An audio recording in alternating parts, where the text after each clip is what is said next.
Hello travelers, how are you? Welcome to Barcelona. Today I'm going to tell you everything you can do in Barcelona in June.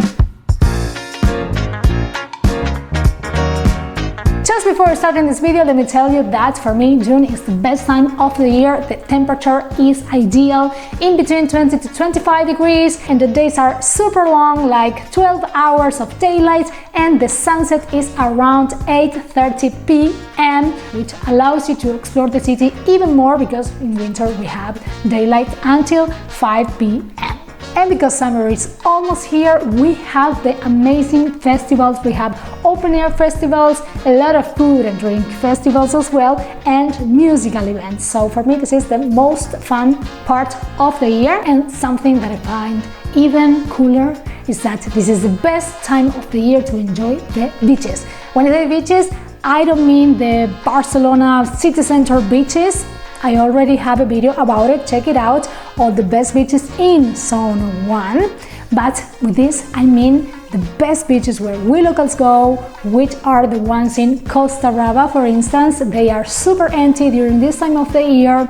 Maybe the water temperature is not as warm as in July and August, but still, you can go there, enjoy the beach, have a picnic, go to a chiringuito. This is great to enjoy Costa Brava without the crowds. And download my Costa Brava free map in the description of this video. I've been there so many times. I made a map with the best calas that you won't find anywhere else. So let's start with music events in Barcelona. If you're not interested about it, you know that's in the description of my videos. You have the time codes. Go to the next part. Go to, for instance, the cultural events in the city. So these events that I'm going to mention right now, the music events already started in May and they are also taking place in June. Like for instance, Primavera Sound. Primavera Sound is the most popular and anticipated music festival in Barcelona. Primavera Sound takes place during 4 days. We have 30 and 31st of May and 1st and 2nd of June. This is an event with a great lineup of artists, and we have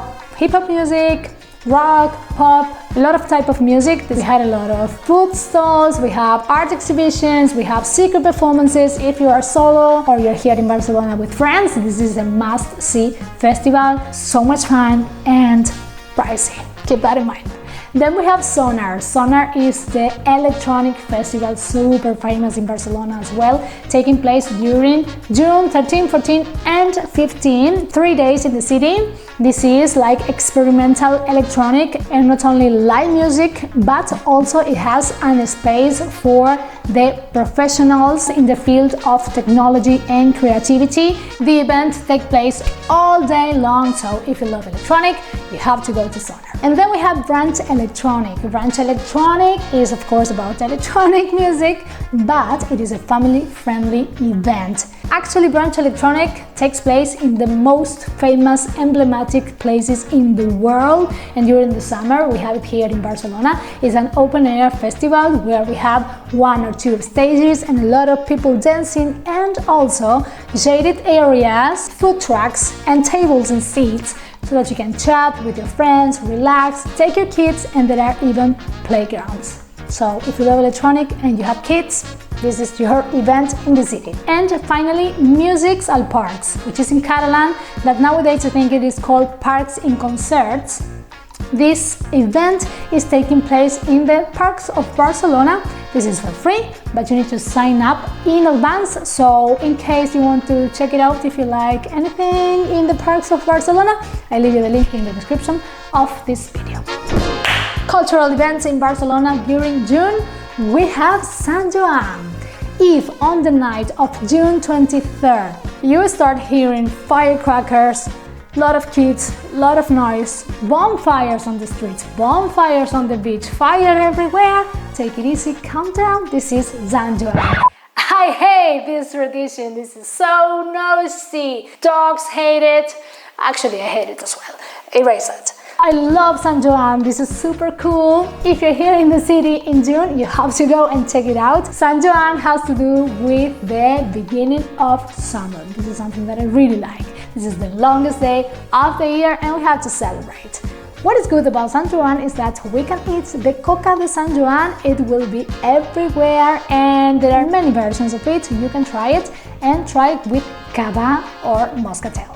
Corpus Christi. Corpus Christi takes all for 4 days, May 30, 31, 1st and 2nd of June. This is a dancing egg. You will see this dancing egg in all the churches, all the cloisters, all the courtyards, garden. Everywhere you see a fountain, you will see a dancing egg. What is that? Well, basically the idea is to put an egg on the water and let it go up and dance. And then it will fall apart, and then it will go up again. And then it will fall down, and it will go up again. There are some versions about the meaning of this tradition. We take the one that one day you're up, the other day you're down. And then you have to go up again, and then one day you will be down again.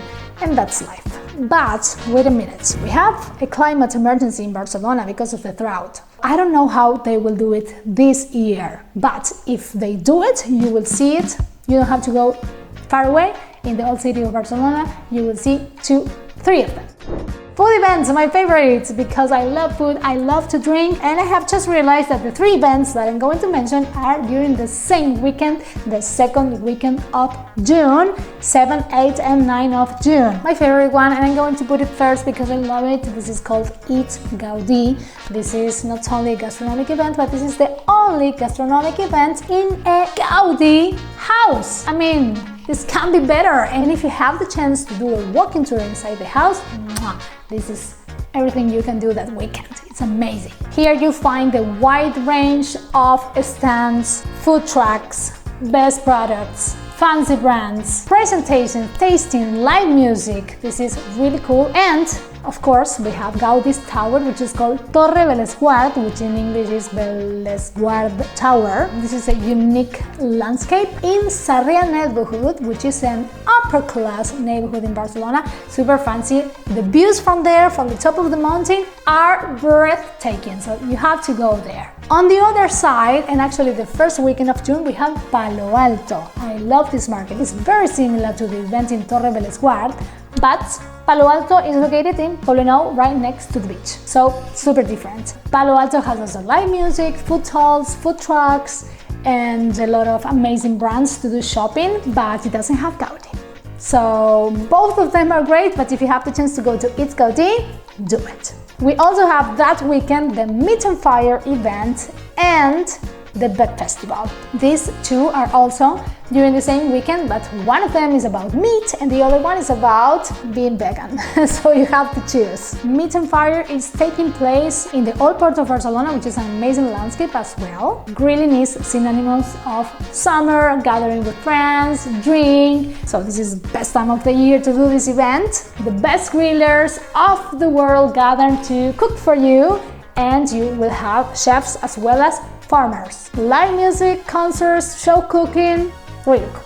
And the Veg Festival, which is right opposite to the Meat and Fire Festival, is in La Sagrera in Augustic. Now, Augustic is a very cool place, an old factory. Nowadays we have second-hand markets, vintage shops, vegan festivals, music sessions, talks, show cooking. If you are vegan or you want to be a vegan, go to this event.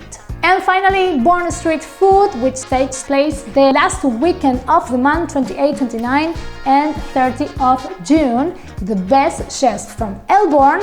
Elborn is an amazing neighborhood. Check my video about Elborn, what to do there. So the best chefs will be cooking, and we have 16 restaurants in Elborn taking place. They will be cooking outside. So this is an open-air food festival right in the old city.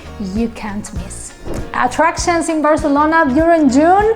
During the summer, I have 4 recommendations, and the first one you're going to love it because I don't think you have heard of it anywhere else. This is the Fabra Observatory. This is right on the Collserola mountain, right next to Tibidabo, this huge church that you will see on top of the mountain that some people say, oh, is that a castle? That is not a castle, that is a church. And right next to it we have the observatory. It has been studying the cosmos, the climate and the earthquake for 116 years, and now you have the chance to do a guided tour in the interior of the building just to see what is it like, and the chance to have dinner under the stars. As magical as it sounds, you have to do it. If you're here in Barcelona during the summer, you have to do it. This is only from June to October. And then we have 3 houses, 2 of them made by Gaudí and 1 of them by Puig i Cadafalch, which is another very famous architect in Barcelona. And I'm talking about Casa Batlló, Casa Milà la Pedrera and Casa Amatllem. During the summer, they offer the chance to go to the rooftop and have a drink and listen to live music. So guys, if you're here, pick one of them, go to the 3 of them, do it, because this is really worth it to go to a rooftop in Barcelona in the summer. And made by Gaudí, made by Puig i Cadafalch, oh my god, you won't get that where you live. New activities in Barcelona, I have 3 museums to recommend you, actually museums to go and have fun. And why not learn something about Barcelona, for instance, in the OFF Museum. This is the museum right in the Passeig de Gràcia, where we have the 2 famous Gaudí houses, Casa Batlló and La Pedrera. This museum has 10 installations, each of them related to cultural and history facts of Barcelona. So actually they were made by artists connected to the city. So if you go there, not only you will have fun, take pictures, make cool reels for your Instagram, but you will also learn for sure something about Barcelona. And then we have the Bubble Planet. Bubble Planet is located right in Poblenou. This is an immersive interactive exhibition of bubbles. After being in many important cities around the world, it finally got to Barcelona and is going to be here for 6 months. You have 11 rooms to have fun around bubbles. And finally, travelers, the Balloon Museum. It is located on the other side of the city in Sants-Montjuïc. And this one is an interactive exhibition through 17 inflatable works of art. So for sure, you're gonna have fun in the 3 of them. Okay, travelers, hope you have enjoyed my What to Do in Barcelona in June guide. And stay tuned because the July guide is coming out very soon. See you next week, travelers. Bye bye.